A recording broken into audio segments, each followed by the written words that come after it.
apapun latar belakang Anda. Ini adalah barang yang pasti yang sudah ada. Pikir paling sederhana ini loh. Kan moco gitu, suruh baca, nggak mau gitu loh. Ya, heran saya. Barangnya jelas. Kitab-kitabnya ada, mau kitab hijau, kitab kuning, ono kabeh. Ada semua. Tapi kenapa orang kok menolak bahwa ajaran Islam itu sebagai, maksudnya khilafah itu sebagai ajaran Islam, itu apa maksudnya?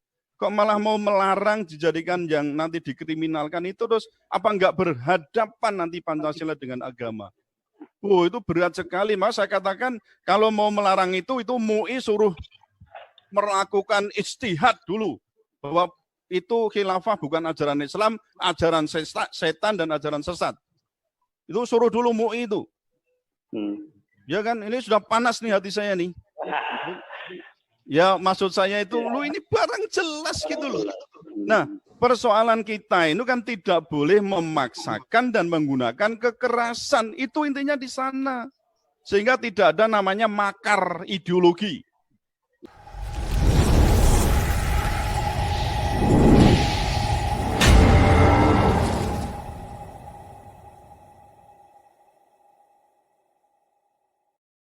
Saya tadi habis bertanding dari sono gitu loh. Wah, ini pertarungannya keras di sana ya. Semangat, Bro. Karena di forum itu tetap meyakini bahwa khilafahisme dan radikalisme itu menjadi ancaman bagi Pancasila. Nah, tadi saya singgung di sana, loh kok itu bisa menempatkan khilafahisme dan radikalisme menjadi ancaman Pancasila itu apa? Saya terangkan tuh banyak panjang lebar di sana. Jadi maksud saya begini loh, apapun latar belakang Anda, ini adalah barang yang pasti yang sudah ada. Pikir paling sederhana ini loh, kan moco gitu, suruh baca, nggak mau gitu loh. Ya, heran saya. Barangnya jelas. Kitab-kitabnya ada, mau kitab hijau, kitab kuning, ono kabeh. Ada semua. Tapi kenapa orang kok menolak bahwa ajaran Islam itu sebagai, maksudnya khilafah itu sebagai ajaran Islam, itu apa maksudnya? Kok malah mau melarang dijadikan yang nanti dikriminalkan itu, terus apa enggak berhadapan nanti Pancasila dengan agama? Oh, itu berat sekali, Mas. Saya katakan kalau mau melarang itu MUI suruh melakukan ijtihad dulu. Bahwa itu khilafah bukan ajaran Islam, ajaran setan dan ajaran sesat. Itu suruh dulu MUI itu. Ya kan, ini sudah panas nih hati saya nih. Ya maksud saya itu, lu ini barang jelas gitu loh. Nah, persoalan kita itu kan tidak boleh memaksakan dan menggunakan kekerasan. Itu intinya di sana. Sehingga tidak ada namanya makar ideologi. Itu yang penting. Nah, yang kedua tentang radikalisme. Saya katakan, kita lihat ya, radikalisme itu kan karakter, ya radikal itu karakter perguruan tinggi. Ilmu-ilmu itu memang harus radikal, semua agama radikal, kalau enggak letoi, lebay, ya kan? Nanti akan mengatakan semua agama sama, semua aliran sama, hari ini mungkin saya Islam, besok seminggu lagi saya pindah Nasrani, besok ke Hindu, besok, lah sama kok. Itu namanya pluralisme. Jadi kalau radikal dalam arti ini yang tidak boleh, sesuai dengan Undang-Undang Terorisme dan PP-nya, yaitu PP 77 2009 adalah 2019 itu radikal terorisme. Oke, itu pun harus memenuhi standar ya pendefinisian yang baik. Kita di Indonesia itu kan koplaknya karena apa? Definisi itu enggak genah gitu loh. Jadi ada nomenklatur, tapi definisinya enggak jelas. Ini definisi hukum, politik apa?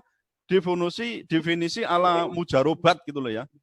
Itu kan persoalannya di situ enggak jelas kita itu. Maka saya katakan radikalisme itu kan yang masih obskur dan lentur. Obskur itu kabur, lentur artinya apa? Lentur artinya tergantung penafsiran tiap lembaga, sangat lokalitas. Taruh ya seperti saya ini dikatakan radikal, karena apa? Ya karena memberi keterangan ahli di persidangan MK dan juga tentang Perpu Ormas. Saya tidak setuju dengan Perpu Ormas, misalnya. Kemudian saya mengatakan bahwa khilafah itu ajaran Islam, lalu dikatakan itu radikal. Lu nalarnya di mana gitu loh? Itu kan obskur. Lalu apa? Sesuai dengan PP 53 2010, potongi.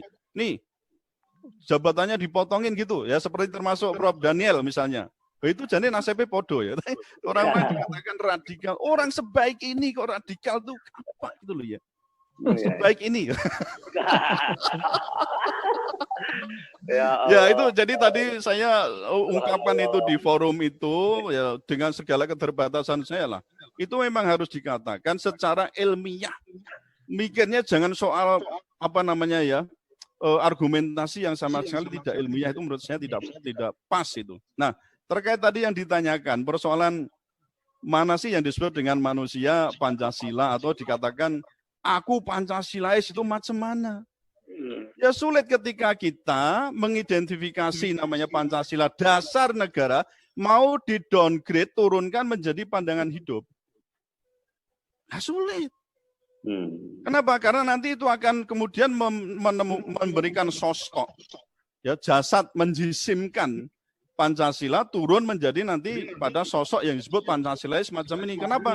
Ya karena memang tidak ada orang warga kita itu yang sempurna di mana? Enggak ada.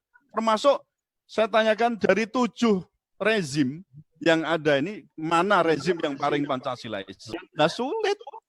Duta Pancasila malah orang yang tidak hafal Pancasila, ya kan? Ya, malah mengatakan katanya lambangnya bebek nungging, itu kan pelecehan sekali. Lah kok sekarang jadi duta Pancasila itu macam mana? Ya. Nah, kesulitan ini kenapa? Karena Pancasila tidak punya blueprint. Masalahnya di sana, tidak punya kitab. Nah, kalau kapitalisme, komunisme itu punya kitab, ya kan? Kapitalisme kitabnya apa? Adam Smith, ya kan? Kalau komunisme kitabnya ada 2, Das Kapital dan The Communist Manifesto. Itu kitab mereka. Nah, Pancasila kitabnya apa? Sebenarnya Pancasila kan maksudnya dirumuskan. Itu namanya kalau dalam bahasa dulu ya, PMP itu namanya, apa itu Pancasila sebagai pandangan hidup? Dikatakan kristalisasi nilai-nilai, ya, istilahnya nilai-nilai puncak sosio-kultural bangsa Indonesia yang diyakini kebenarannya sehingga menimbulkan tekad untuk mewujudkan. Jadi sebenarnya nilai-nilai itu sudah tersebar ada di Indonesia. Bangsa kita itu karakternya Pancasila. Maka yang penting sekali di sini adalah bagaimana Pancasila dasar negara, bukan sebagai ideologi atau sebagai pandangan hidup. Gitu loh. Kalau ini orang gunung itu loh, nggak usah Anda tanya, Bapak kenal Pancasila enggak? Mungkin ngomong nggak kenal, tapi mereka hidup harmoni, mereka hidup baik. Kenapa? Ya karena sudah punya nilai, sudah punya agama, sudah punya adat, bagaimana mereka hidup. Nah, tapi ini sangat dipentingkan ketika seseorang menjabat sebagai penyelenggara negara.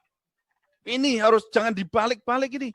Bikin RUU HIP misalnya, lalu yang disasar itu rakyat supaya menjalankan. Sementara siapa? Mereka penyelenggara negara itu kipas-kipas. Oh, enggak bisa.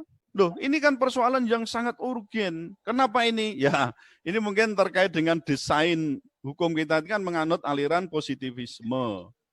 Apa itu? Hukum kalau dalam perspektif positivisme adalah namanya command ya. Law as a command. Hukum itu sebagai perintah dari sovereignty. Dari penguasa yang sah kepada siapa? Kepada ya yang diperintahkan otomatis, yang di backup dengan sanksi. Terus sekarang penguasa itu dasarnya apa? Loh kan jadi masalah. Karena seolah-olah ini top down. Ini ada hukum, lalu ya sepenting itu rakyat untuk rakyat. Lah mereka dasarnya apa? Maka ketika dalam hal ini, jelas Pancasila dasar negara itu sudah diterjemahkan dalam Undang-Undang Dasar 1945. Baik batang tubuh maupun penjelasannya. Ya itu dasarnya, nggak perlu dibikin undang-undang tersendiri untuk menerjemahkan Pancasila itu. Yang penting apa?